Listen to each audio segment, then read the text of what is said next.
안녕하십니까. 명리학 초학자 여러분 반갑습니다. 백산입니다.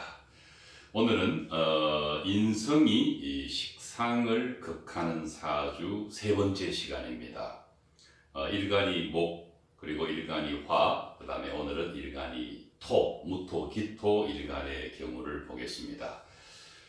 인성이 식상을 극한다는 것은 인성이 기구신으로서 희신과 용신에 해당되는 특히 이 사주에서는 금은 희신입니다. 수가 용신이고 또 화는 구신에 해당됩니다. 어쨌든 기구신이 이 희용신을 극하는 개념으로 이해를 하면 될 것 같습니다.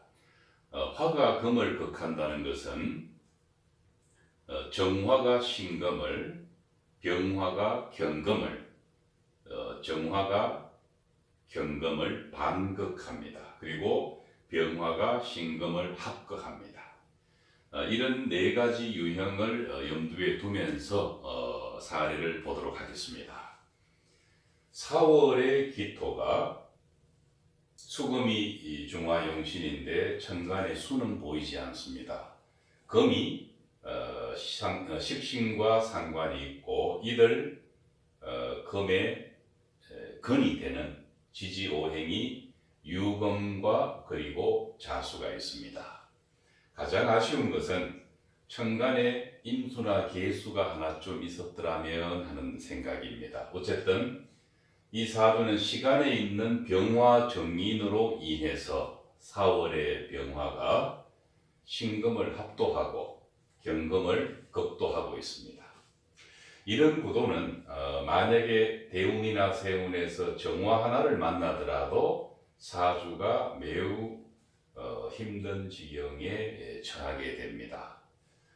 병화가 경금을 극하고 있는 데다가 다시 병화가 신금을 합을 하고 있는데 가서 화극금을 해버리기 때문에 그렇습니다. 연지와 일지의 자수나 유금이 있는 것이 없는 것보다는 100번 낫겠지만은 천간에서 희신이 구신에 의해서 극을 받거나 합거당하는 것은 결코 원치 않는 일입니다.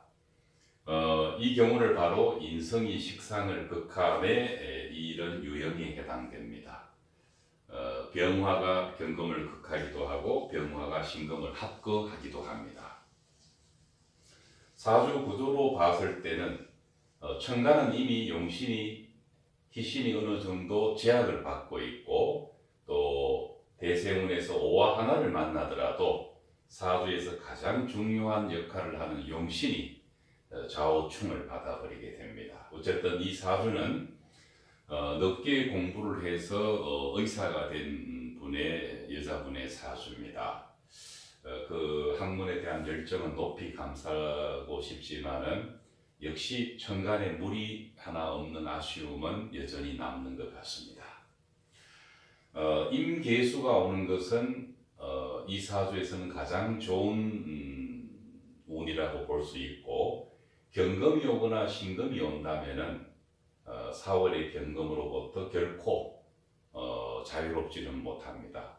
원국에 경신금이 있지만은 운에서 오는 경신금으로 인해서 병화가 귀신 역할을 하지 않는다는 보장은 없습니다. 그래서 임계수가 가장 기다리시고 지지에서는 해자축, 진신, 유금이 와주기를 바랍니다. 신금은 인신충의 영향에 들 수 있고 또 해수는 사해충의 영향에 들 수 있지만 원국에 자수나 유금이 있음으로 인해서 다행으로 보여집니다. 이 말은 원국에 자수나 유금이 없을 경우에는 인신충을 하기도 하고 사해충을 하기도 하고 하는 것을 피할 수가 없다는 것입니다. 다음 사례를 보겠습니다. 5월의 무토사주인데 역시 시간의 얘기는 병화 편관이 보이고 있고 월간에 있는 경금을 그대로 화극금하고 있습니다.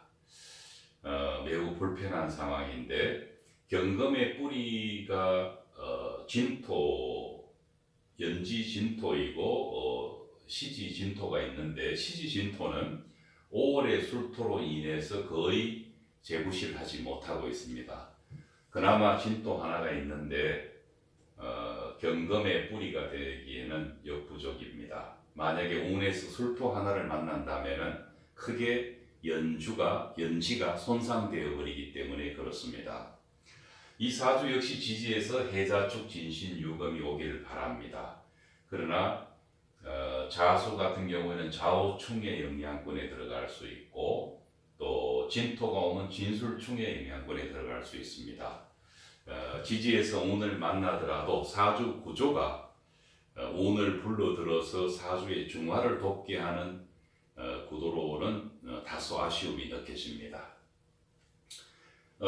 간목은 한신인데 이 여름의 간목이 비록 진토에 뿌리를 두고 있지만 한신은 한신입니다. 그래서 이 한신은 기구신을 도와버리기도 하고 또 운에서 만나는 임계수가 경금과 함께 금수상생을 해서 사주의 중화를 돕는 데 방해하는 역할을 합니다. 왜냐하면 임계수는 5월의 간목이 더운 병화의 기운이 있기 때문에 그대로 임계수를 흡수해버릴 수 있기 때문에 그렇습니다. 그래서 임계수가 오더라도 크게 도움은 되지 않겠지만 그래도 오지 않는 것보다는 낫습니다. 그리고 경신금은 연간에 있는 경금과 함께 같은 희신이 오지만은 5월에 오술합을 하고 있는 병화의 공격으로부터 피할 수가 없습니다. 그래서 운이 온다고 해서 무조건 좋은 건 아니고 사주가 천간은 천간대로 지지는 지지대로 그 용신성 오행을 용신성 오행과 잘 호응을 해야만 되는 것입니다.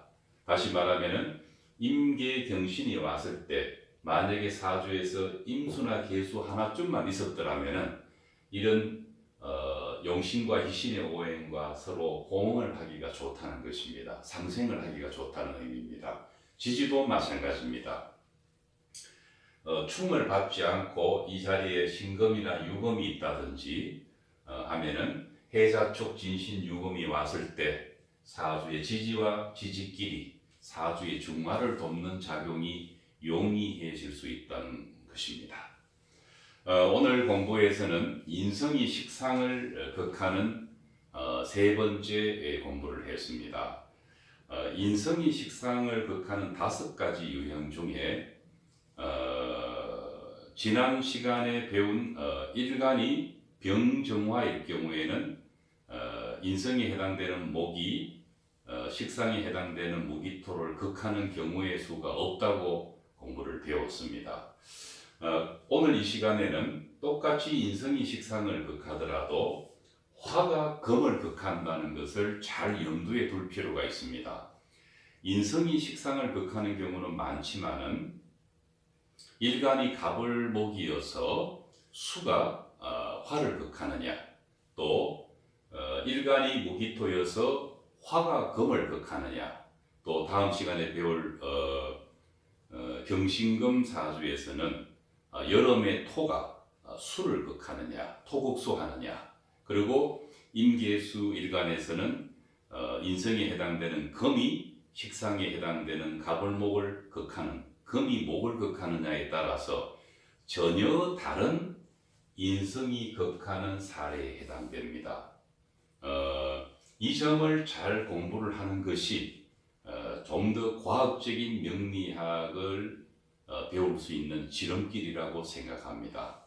어머니가 불인데 식상은 여자 사주에서는 자식입니다. 이 자식 입장에서 어머니가 화극금을 할 때 그 마음을 이해를 해야 됩니다. 그리고 정편인에 해당되는 그 오행이 불이라면은 그 강한 정인편인의 감성작용으로 인해서 내가 하고자 하는 식신상관의 순수한 금의 재능을 발휘하지 못하고 불로부터 극을 받아버리는 겁니다. 그때 그 마음이 성정상 매우 피곤하고 까다로운 성격으로 표출되기도 합니다. 바로 이 사주가 5월의 무토사주가 편인이 식신을 극하고 있고 또 한신인 간목이 충분한 수기를 공급받지 못해서 한신이지만은 그렇게 아름다워 보인다고만은 할 수 없습니다. 뜨거운 불의 영향도 있겠거니와 간목은 지지에 충분한 물이 있으면 좋은데 그래도 진토가 위안이 되기는 합니다.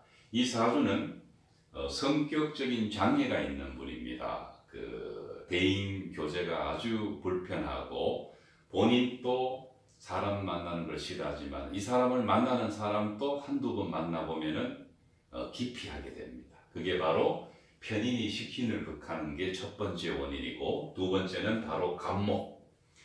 한신이지만은 거의 기구신의 모습으로 관찰됩니다.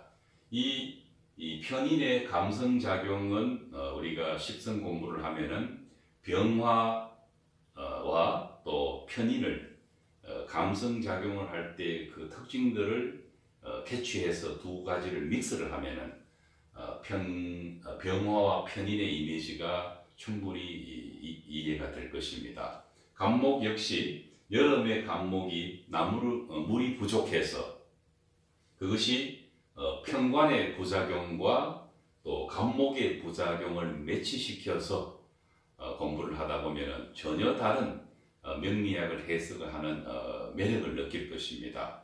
다음 기회에 십간과 십성을 중첩적으로 해석하는 중청적 해석 구조에 대해서 꼼꼼히 공부를 해볼 계획이 있습니다. 단순하게 편인이 아니고 이 병화는 불은 관의 속성을 가지고 있기 때문에 편관성 편인이 됩니다.